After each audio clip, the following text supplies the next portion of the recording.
Olá! Hoje, como sempre, o nosso começo básico, não é? Lembro que a química era aquela ciência que estuda a matéria. E essa matéria era formada por átomos. Hoje nós vamos abordar aspectos quantitativos desse átomo, começando pela massa do átomo. Vamos imaginar uma situação. Dê uma olhadinha na tela. Então, se eu pudesse, não é, pegar um átomo com a mão, colocar numa balança, não é, e colocar lá um pezinho, eu teria a massa do átomo.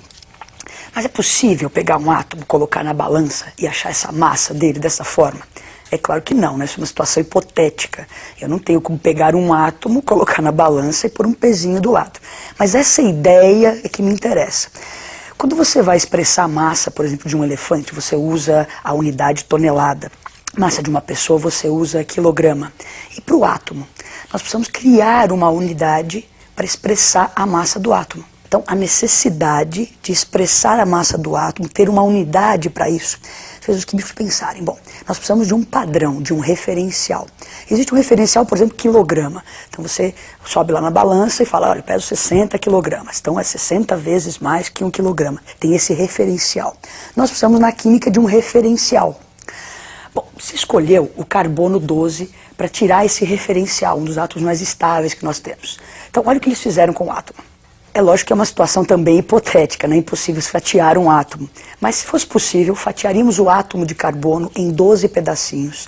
E esse 1/12 do carbono 12, desse isótopo 12 do carbono, seria o nosso referencial de massa, chamado de 1U. Então, a química estuda a matéria é formada por átomos. Para se expressar a massa desse átomo, criamos um novo referencial de massa próprio para essas coisas bem pequenas, átomos, moléculas, que é o U. Tendo esse referencial, a gente pode então calcular a massa atômica. É lógico que isso nós fizemos aí, ninguém fatiou átomo, ninguém colocou átomo na balança. Na verdade, essa massa atômica é determinada experimentalmente no aparelho espectrômetro de massa. Isso foi feito para você entender de onde veio o U, que é a unidade que nós vamos usar. Então, o que é massa atômica, que vai ser sempre dada no seu vestibular para você trabalhar com esses dados? Olhe para a tela. Massa atômica é a massa de um único átomo, expressa então nessa nova unidade que é o U. Isso sempre será dado no seu vestibular, você não precisa saber de cor nenhuma. E você tem aí na tela alguns exemplos. Carbono 12U, oxigênio 16U. Então, isso vai ser dado sempre no vestibular. Agora, como é que seriam para moléculas, né? A gente lembra que a química estuda a matéria é formada por esses átomos se unem e formam as moléculas. Como é que seria então a massa de uma molécula? Então a massa molecular é a massa de uma única molécula, expressa na mesma unidade U, e eu vou obter como? Obtendo, somando a massa dos elementos que estão ali. Vamos ver alguns exemplos de massa molecular. Substância água. Está lá a massa molecular da água. Então nós temos o elemento hidrogênio e o elemento oxigênio. Aquele índice, você se lembra que indica a quantidade de átomos. Então nós temos 2 vezes o hidrogênio mais 1 vez o oxigênio. Substitua as massas atômicas que são dadas, o hidrogênio vale 1, o O vale 16, somo isso tudo, então eu tenho a massa da molécula de água 18U.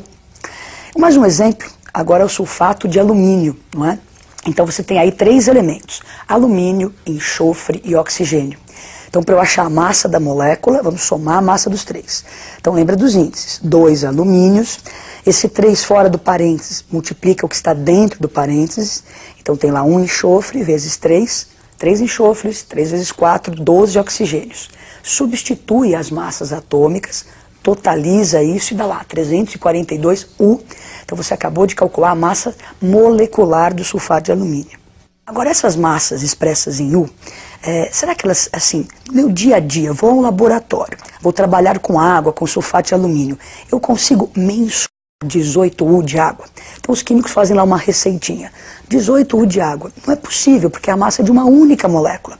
Isso não é mensurável. Então nós temos um problema. Temos massas de átomos, massas de moléculas expressas nessa unidade própria para isso que é o U.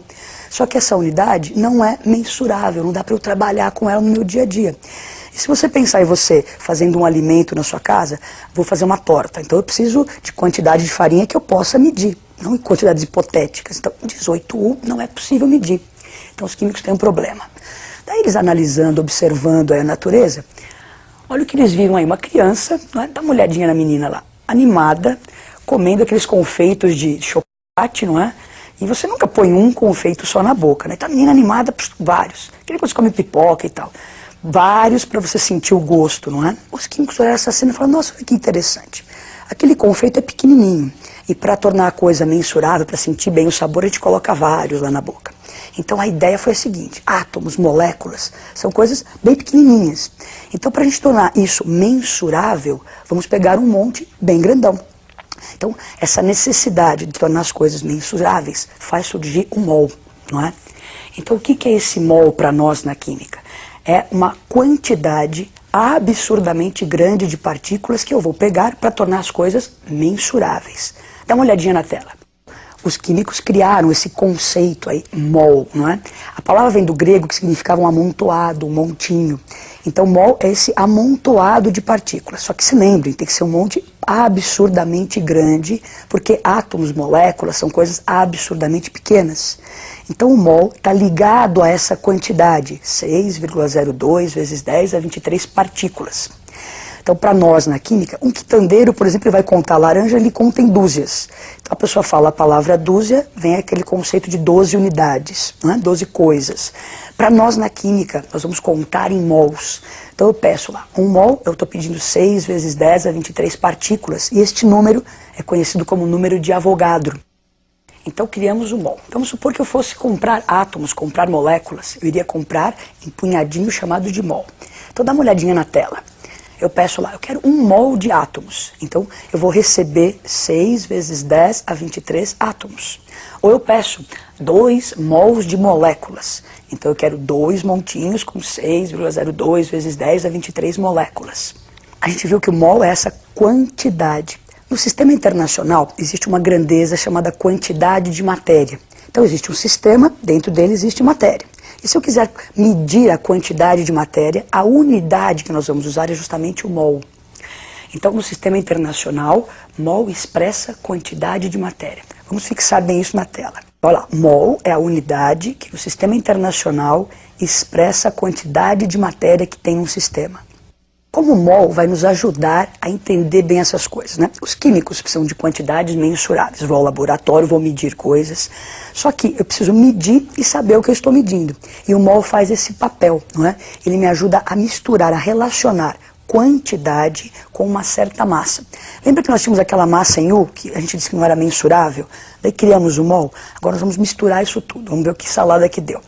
Você tem aí o elemento cálcio, não é? Cuja massa atômica era 40U, a massa de um único átomo, que não era mensurável. Então a ideia era pegar um amontoado bem grande de átomos, nesse caso aí 1 mol de átomos, e aparece uma massa registrada na balança. Se você perceber, a massa está lá 40 gramas por mol. Então massa molar é a massa de 1 mol. Você vê que essa massa molar, a massa de 1 mol, ela é numericamente igual à massa atômica. Então aquela tabela que nós tínhamos em U, é só eu tirar o U e pôr gramas. É lógico que fisicamente mudou tudo. Antes era um único átomo, agora nós temos 1 mol de átomos. Então o mol faz essa ponte, olha, relaciona quantidade de partículas com a massa. Vamos resumir isso e ter uma certeza com relação a essas unidades. Mol, átomos, massa. Dê uma olhadinha na tela. Então eu tenho certeza para qualquer elemento, nós acabamos de ver o exemplo do cálcio, mas para qualquer elemento químico, se eu pedir 1 mol de átomos, eu vou receber um montinho com 6 vezes 10 a 23 átomos, o que equivale à sua massa molar. Não é? Agora, vamos ver como é que fica para moléculas. Falamos do elemento cálcio. E para moléculas, vamos pegar como exemplo a água. A molécula de água tem uma massa molecular que é 18U. A mesma história do cálcio, não é mensurável. Então colocamos na balança, agora eu estou contando moléculas. Então 6 vezes 10 a 23 moléculas de água. E veja lá a massa molar, a massa de 1 mol de moléculas. Numericamente igual, nesse caso, à massa molecular. Então aquela que eu acho em U, eu tiro o U e passo para gramas, deixei de ter uma quantidade que não era mensurável e passo a ter então agora uma quantidade mensurável. Vamos resumir então. Já vimos para átomos, como é que fica para moléculas agora essa relação? Eu tenho certeza, se eu pegar 1 mol de moléculas, eu estaria pegando 6,02 vezes 10 a 23 moléculas, o que equivale ao que é chamado de massa molar, expressa sempre em gramas por mol. Vamos ver o que pode acontecer agora com alguns gases em algumas situações, não é? Então nós estamos falando de mol, de quantidade, vamos pensar na quantidade de gás. Vamos dar uma olhadinha nesse desenho muito bonitinho aqui, ó. Então nós temos um rapaz na praia, então ao nível do mar, a pressão atmosférica 1 atm, dentro de uma câmara frigorífica a 0 graus, e está segurando uma bexiguinha para passar o seu calor, tem lá um mol de um gás. Então eu tenho um mol de um gás a 0 graus a 1 atmosfera. Então aquela bexiga vai ocupar um volume, que nós vamos chamar justamente de volume molar. Volume molar de um gás no que se chama de condições normais de temperatura e pressão, CNTP. Então a temperatura 0 graus, a pressão de 1 atmosfera, aquela bexiga iria ocupar um volume de 22,4 litros. Então sempre que nós tivermos gases nessas condições normais de temperatura e pressão, o volume molar, o volume de um mol desse gás, será sempre 22,4 litros. Vamos fixar isso olhando para a tela. Então nós temos um mol de moléculas, 6 vezes 10 a 23 moléculas, equivalem à massa molar, isso tudo nós já tínhamos visto. Agora, se ainda for um gás e estiver na CNTP, ainda posso dizer que ele vai ocupar 22,4 litros. Bom, então nós demos uma olhada nessa coisa de quantidade que é mol. Vamos fazer um exercício para ver se a gente aprendeu a relacionar essas quantidades, essas unidades, mol, átomos, moléculas, gramas. Vamos ler o exercício. Então no exercício diz assim: quantas moléculas de butano existem em um isqueiro contendo 5,8 gramas dessa substância? Se você observar nos dados, não é? Ele coloca o número de Avogadro 6 vezes 10 a 23. Sempre olha no seu vestibular que ele pode dar arredondando 6, 10 a 23 ou usar o 0,2. Habitualmente não se usa o 0,2, então fique atento a esse detalhe aí. E as massas do carbono e hidrogênio. Então vamos lá para a resolução. A nossa dúvida, não é proposta, ele quer saber quantas moléculas existem em 5,8 gramas. Eu vou precisar, antes de resolver essa dúvida, calcular a massa molar do butano. Então temos aí para calcular a massa molar, você se lembra que a gente tem que somar, não é? Então 4 vezes o carbono, 10 vezes o hidrogênio, dá uma massa que é 58 gramas por mol. Então, a nossa dúvida era quantas moléculas em 5,8 gramas. Agora vem com a nossa certeza, aquilo que nós acabamos de aprender. Na química, se eu pegar um amontoado de 6 vezes 10 a 23 moléculas, então moléculas embaixo de molécula, isso equivale à massa molar, que é 58 gramas no caso dessa substância. Então a dúvida, a certeza, multiplicamos incluso comparando essas coisas e encontramos então 6 vezes 10 a 22 moléculas. Bom, essa matéria, é bom que fique claro que você tem que treinar bastante, fazer exercícios, não é? Encarar os exercícios como transformações de unidades, que nem aí ele me deu massa, queria saber moléculas, saber bem aquelas relações, ler com atenção, dúvida comparado com a certeza e boa sorte. Até a próxima.